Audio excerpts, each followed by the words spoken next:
ছিনিয়ে নিতে হবে মোদের নিজের অধিকার, ছিনিয়ে নিতে হবে মোদের নিজের অধিকার। গর্জে উঠো ছাড়ো এবার ইমানি হুঙ্কার। জোরে বলেন, আরো জোরে বলেন। ছিনিয়ে নিতে হবে মোদের নিজের অধিকার, ছিনিয়ে নিতে হবে মোদের নিজের অধিকার। গর্জে উঠো ছাড়ো এবার ইমানি হুঙ্কার। দুঃখে সাহস বহুত বল নিয়ে হৌমার, দুঃখে সাহস বহুত বল নিয়ে হৌমার। ছিনিয়ে নিতে হবে এবার মোদের অধিকার, ছিনিয়ে নিতে হবে মোদের নিজের অধিকার। গর্জে উঠো ঝাড়ো এবার ইমানি হুঙ্কার। জাগিয়ে তোলো বিপ্লবী মন ছেড়ে জড়তা, গুটিয়ে যাবে অপরাধী মরা হলে একতা। ঠিক কিনা?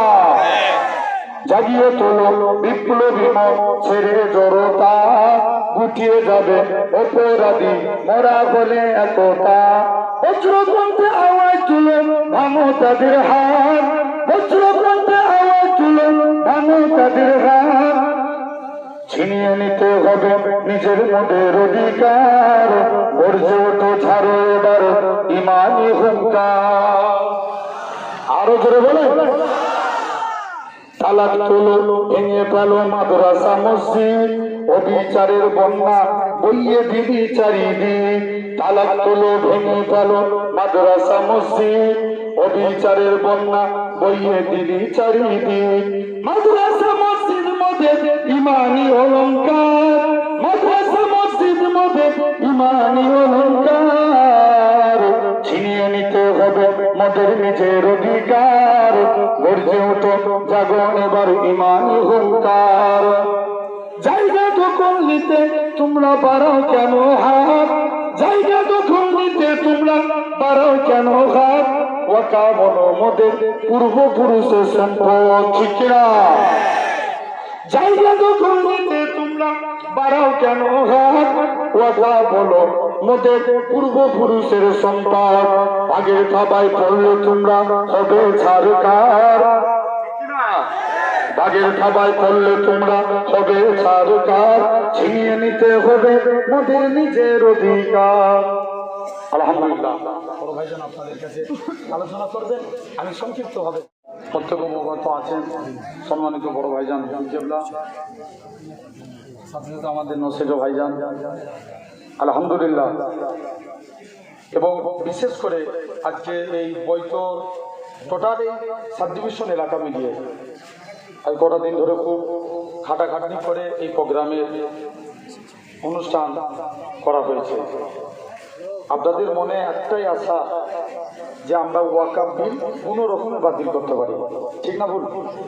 আওয়াজ দিয়ে কথা বলতে হবে ভাই। এখন আমাদের মানে আর ঘুমিয়ে থাকার সময় নাই, জেগে উঠতে হবে।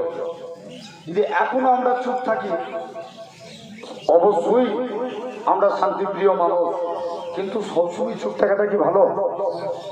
বলেন বলেন।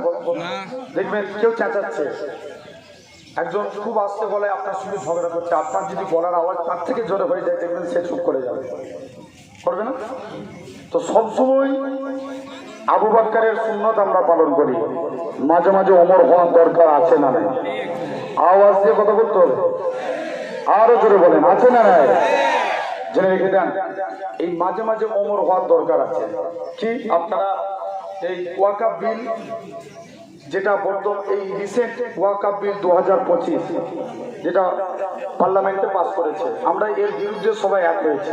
এটা কোনো মতেই আমরা মেনে নেব না। মনে করেন ওয়াকাফ বোর্ড হচ্ছে আমাদের বাপত্তি সম্পত্তি। টোটাল ভারতবর্ষের জমিনে 9,63,000 একর জমি আছে ওয়াকাফ বোর্ডের। এটা এতদিন ছিল নিজস্ব আন্ডারে, মানে নিজস্ব ক্ষমতায়। এখন কেন্দ্রীয় সরকার চাইছে এটাকে সরকারি আন্ডারে আনতে। কি মনে করেন এই ওয়াকাফ বিল যেটা সংশোধনী বিল, মাদ্রাসা ওয়াকাফের জায়গা মাদ্রাসা, মসজিদ, মাদ্রাসা, কবরস্থান বিভিন্ন জায়গায় দেওয়া আছে, আমাদের পূর্বপুরুষেরা দান করেছে। এখন মনে করেন এই যে আপনি এখন মারা গেলে কেউ মারা গেলে আপনার এলাকায় কবর দিতে যান কারোর পারমিশন দিয়ে? জোর করে বলো, কারোর পারমিশন নিয়ে কবর দেন? কারোর পারমিশন নিয়ে কবর দেন না। কিন্তু কি হবে, এই আইন যদি পাস হয়ে যায় আপনাকে ধরেন, তখন কেউ যদি মারা যায় আগে তাড়াতাড়ি দৌড়াতে হবে পঞ্চায়েতে, পঞ্চায়েত যদি পারমিশন দেন নাই এসডিওতে যদি পারমিশন না পান আপনাকে বিডিও ছুটতে হবে। এরকম বিভিন্ন তারা পারমিশন দিলে কবর দিতে পারবেন। মনে করেন এখন মসজিদে আপনি প্রকাশ্য নামাজ পড়তে যাচ্ছেন, আজান দিচ্ছেন, এটা পরাধীনতায় তারা ইচ্ছা করলে নামাজ পড়তে দিতে পারে, আবার না ইচ্ছা করলে নামাজ পড়তে নাও দিতে পারে। মাদ্রাসায় আপনার ইচ্ছা করলে সিল করে দিতে পারে, না ইচ্ছা করলে তাদের ব্যক্তিগত ব্যাপার। এখন বলেন এই কি পরাধীনতায় আপনারা বাঁচতে চান? আওয়াজ দিয়ে বলেন, স্বাধীন ইন্ডিয়ায় পরাধীনতা হয়ে কি বাঁচতে চান? আমরা প্রয়োজন করে লড়াই করে স্বাধীন হয়ে আমরা বাঁচতে চাই, ঠিক কিনা? জেনে রেখে দেন। শুধু তাই নয়, দেখবেন হয়তো সরকার বলছে যে আমরা এই কাজটা করে মুসলমানদের অনেক আমরা হেল্প করব, অনেক সহযোগিতা করব, তাদের জিনিস আমরা ফিরিয়ে দেবো। বলেন এই উত্তরখণ্ডে আপনারা খবর নিয়ে দেখেন, উত্তরখণ্ডে এই অ্যামেন্ডমেন্ট বিল পাস হওয়ার সাথে সাথে এক সপ্তাহ পাস হয়েছে। এই এক সপ্তাহের মধ্যে 136টা মাদ্রাসা বন্ধ করা হয়েছে। কারণ জবাব দেওয়ার দরকার আছে না নাই? আরো জোরে বলেন আছে না? জেনে রেখে দেন ভাইরা, আব্বারা, তরুণেরা, তাহলে কোনো মতেই আমরা এই অ্যামেন্ডমেন্ট বিল, এই ওয়াকাফ বিল আমরা মানছি না। প্রয়োজন করে আজকে দেখছেন হয়তো এই টোটাল এলাকায় এই লোক হয়েছে, আগামীতে যদি এই বিল না প্রত্যাহার করে আগামীতে আমরা সবাই মিলে রাস্তায় নেমে রাস্তা অচল করতে রাজি আছি, ঠিক কিনা? জেনে রেখে দেন ভাই, বড় আফসোসের বিষয় আজকে দেখবেন কিছু জায়গায় এই আন্দোলনের নামে কিছু জায়গায় দাঙ্গা লাগিয়েছে, কিন্তু পরবর্তীতে কিন্তু দোষ হয় আমার কমে। পরবর্তীতে ওই দাঙ্গাবাজদের এই মুর্শিদাবাদ কাণ্ডে দাঙ্গা লাগিয়েছে অন্য ধর্মে, কিন্তু দোষ হয় আমার কমে। সবাই চাই ইসলাম মিটে যাক, সবাই চাই ইসলামকে শেষ করে দিয়ে যাক, জেনে রেখে যান।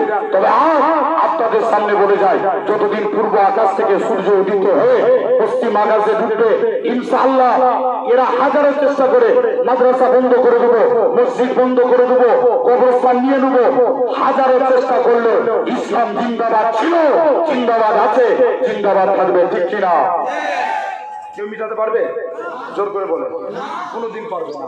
তাহলে আমরা সবাই মিলে কাঁধে কাঁধ মিলিয়ে আমরা আমাদের অধিকার ছিনিয়ে নিতে চাই, ঠিক কিনা? জেনে রেখে দেন। আলহামদুলিল্লাহ একদম স্বল্প টাইমের দিকে লক্ষ্য করে, কারণ বক্তব্য বেশি নয়, অল্প টাইমে আমার কদিন ধরে আমাদের সাইফুল্লাহ ভাই অনেক দিন ধরে আমাকে বলছে যে ভাইজান আমাদের একটা প্রোগ্রাম করতে হবে, জেনে রেখে দেন। তথাপিও আলহামদুলিল্লাহ আমরা যেন সবাই মিলে এক হয়ে এই আন্দোলন আমরা যেন আমাদের দাবি মেনে নিতে পারি এবং এই বিল যেন প্রত্যাহার হয়, এই আশা রেখে আমি আমার ক্ষুদ্রতম বক্তব্য একদম সমাপ্তের দিকে